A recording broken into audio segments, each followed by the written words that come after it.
Welcome to this video in which we will code the microbit to track the animal, and it works by detecting motion. So we will use two microbits, and when the animal will move, the microbit will show some digits. So let's see how it works. First, search make code microbit on the Google, press enter button, and this is the very first website, makecode.microbit.org. Click here and then select this new project, and here you can name the title of the project animal tracker, and then click on the create button. So this window will be open. Here we can code.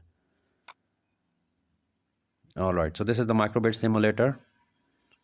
So first we need to go to this radio block, and in this block we need this radio set group, and we will place into the on start.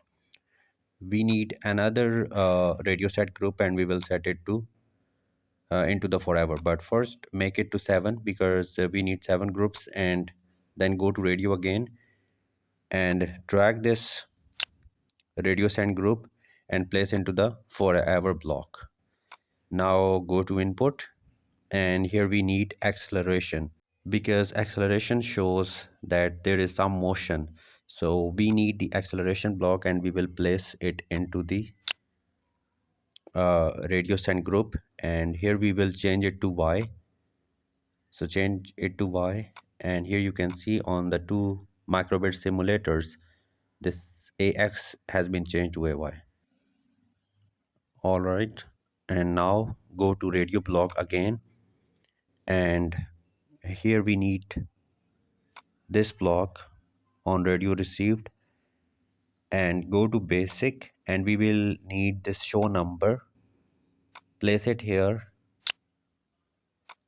and just drag this received number here. So why we do this? Because we need some digits on the simulator. So if this simulator, let's say the animal is moving, so uh, it will show some numbers on the microbit that will be in our hand. So you can see the numbers or digits are changing when this uh, microbit will have some motion. And similarly, when the other microbit simulator will move, it will show some digits or numbers on the first microbit. So it actually detects the motion. It will give us some idea that our animal is now moving. So you can download the coded from here. Thanks for watching.